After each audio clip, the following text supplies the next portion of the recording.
Welcome back, everyone. Today, we're diving into a topic that's not just hot off the press, but is also crucial for understanding the global landscape. U.S. China relations amid the looming threat of tariffs from none other than Donald Trump. So let's call this episode Tariffs, Tensions, and Trade, the Trump-Xi 2.0 saga. That sounds super interesting. So, what's the current situation? Are we in for a wild ride? Absolutely. As we look at the current state of affairs, it's fascinating to see how Presidents Joe Biden and Xi Jinping managed to keep tensions somewhat contained in 2024. But with Trump back in the White House, things are about to get a lot more interesting. Think about it, Trump is planning to announce new tariffs on Chinese goods, and while they won't reach the outrageous 60% he once threatened, we're still looking at a potential doubling of the top rate on Chinese imports to about 25% by the end of 2025. Wow, that's a huge jump. So what does that even mean for the average consumer?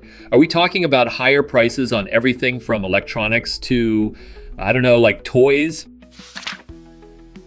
Exactly. You hit the nail on the head. When tariffs go up, manufacturers often pass those costs onto consumers. So, yes, we could see higher prices on a range of products. It's like when you go to a restaurant and they suddenly add a service charge to your bill. You're still paying for the same meal, but now it's just more expensive. That's a good analogy. So if I'm understanding this right, it's not just about the U.S. and China, but it's also about how this affects other countries, right? Absolutely. The trade war dynamics have shifted global trade patterns significantly. Countries like Mexico, South Korea, and Thailand have actually benefited by stepping in to fill the gaps left by Chinese goods. It's like a game of musical chairs. When one chair is taken away, someone else has to sit down in its place. Oh, wow. So it's like a global game of musical chairs. But what happens if those countries start to rely too much on the U.S. market? Is there a risk there? Great question. Yes, there is definitely a risk. If those countries become too dependent on the U.S. market, they could find themselves vulnerable if U.S. policies shift again. It's a delicate balance, much like walking a tightrope. One misstep, and they could fall into economic instability. Right. And I've heard that China is being strategic in this whole situation. How are they influencing other countries?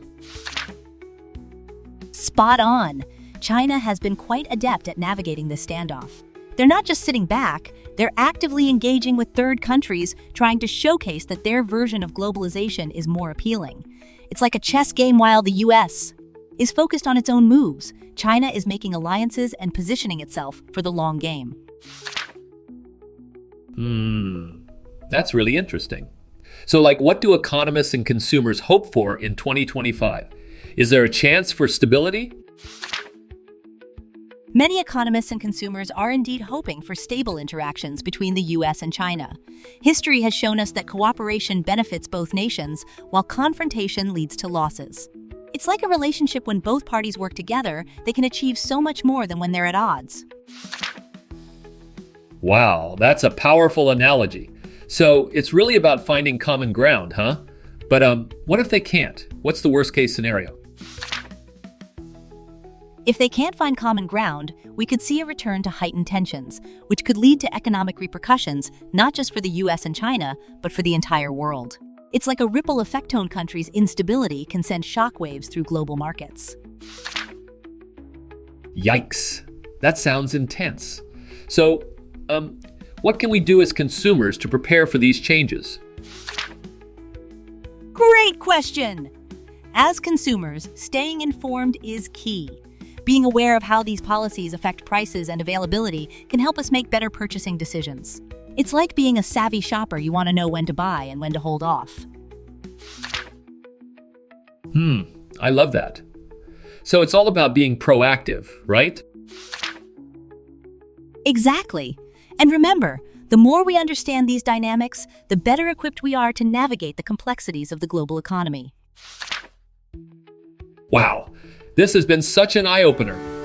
Thanks for breaking it down.